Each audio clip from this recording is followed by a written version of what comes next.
morning, homesteaders. So I'm outside today and I am going to be staking up some of my tomato plants. I left them unstaked for you guys. I wanted to show you guys how I do it and when I do it.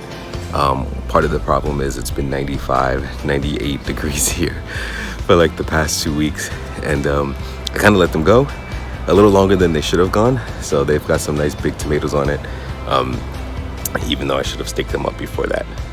But it gives you a good opportunity to pretty much see what I'm going to do and how I prune them. They're going to get a pretty heavy pruning today, which I don't recommend, but immediately after I'm going to soak them with some water, so they should be okay. And we'll go from there. I did harvest some zucchini and squash, a few cherry tomatoes yesterday. This year has not been a great year for my peppers. They are there, some are growing, but none of them are large as they should be at this point in the year. And then my eggplant is really not producing. It has a few flowers, but nothing has popped off of it yet, which is disappointing. But I'll have a shorter window to harvest this year. Other than that, I'm going to be putting some mulch on around my watermelon plants, just to suppress some of the grass and weeds and things like that, and give them a more comfortable place to grow. So that's the plan for today. Here's what I'll be using today. So I have my bamboo stakes, and I have one really tall metal garden stake, bone meal, blood meal, and I have phosphate, but I use this sparingly.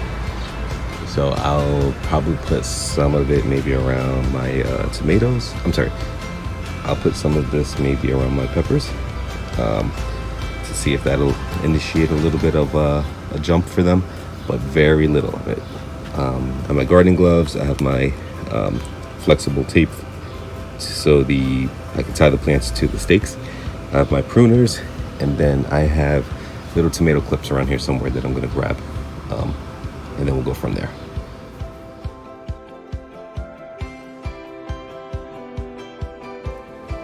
You guys can see from the grass, we have had very little rain. Very little. It is so dry. Here's the state of things.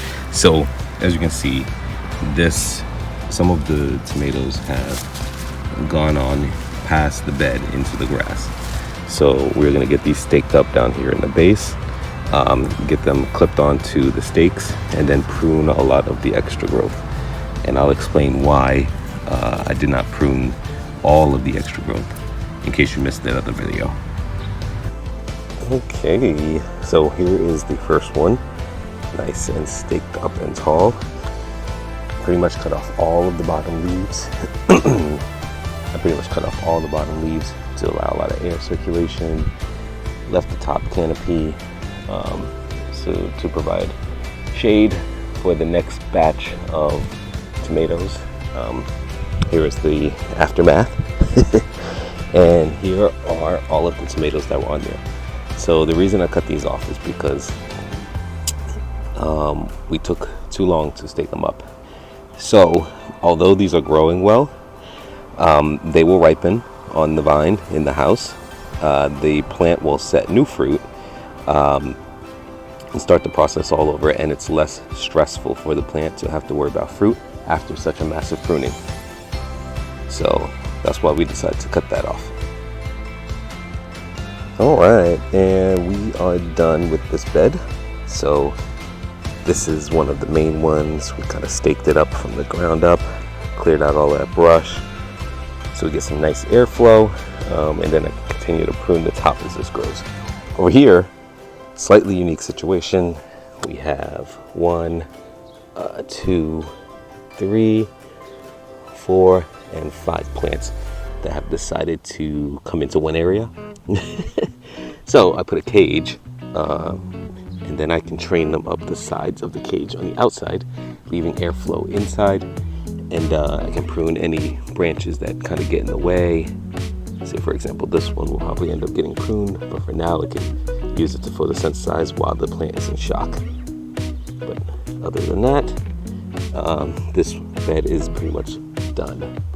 So moving on to my other beds, and that will complete the pruning for the day. All right, so we are pretty much good to go. Let me give you guys a little tour. It did rain a little, so I had to step inside, but this is pretty much what I have going on so far. I cleared out the bottom, I staked some things up. I had to use some cages.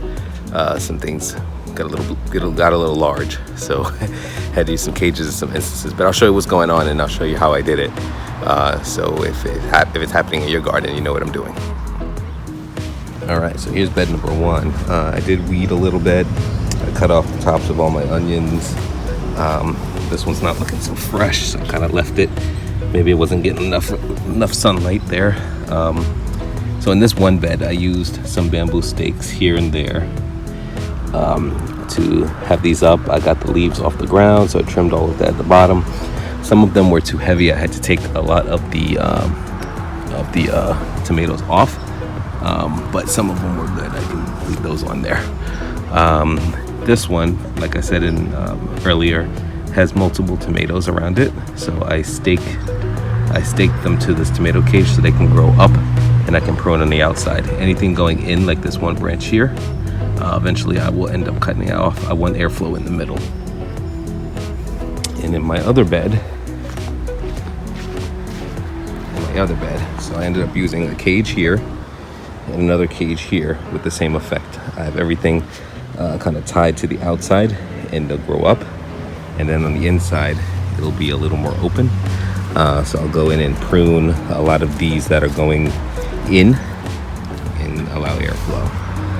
This one's pretty cool. It has maybe 3 plants or so, but maybe like 4 branches on each plant.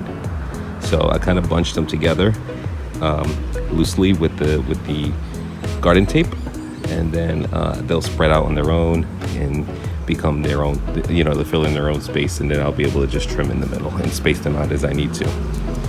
These 2 are patio tomato plants, so they don't really grow too well. They're determinate, so I just kind of left them alone. Whatever I get off of them is pretty much whatever I'm gonna get, and then the plant pretty much dies. So, and then as you can see over here, tons and tons of space. This is where I staked up the really large one. So that's gonna give a ton more tomatoes. And now I have all of this open space under here with my onions. They can get some light, get some airflow, and actually take advantage of the rain from today. So that's pretty much it. Nice, beautiful pruning. And all I did was clear off everything at the bottom and a few things at the top to allow airflow. That's really what you want. You don't want your plants to sit in water. They'll get mold, they'll get powdery mildew and bacteria and things of that nature. So now I have my eggplant. It can actually grow. It has some flowers on it, but now it has space to fill in over here. I have a few pepper plants. The peppers aren't really doing well this year, so I consider them pretty much a loss at this point. And then also my other squash plants and zucchini plants can actually spread out. There's one down there at that corner and one over here. Now they have space to spread out and grow really well. So that's where we are. Oh, and as a bonus, this little pile here, I got some cucumbers.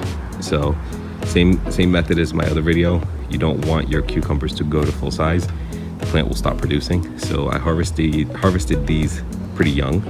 And then now my cucumbers, which are over here, they're bush cucumbers, by the way, they should pop up with some more pretty soon. They should start producing like crazy now. So it is moist out here, so I think I'm probably gonna just go inside. Yeah, so I'm hot and sweaty.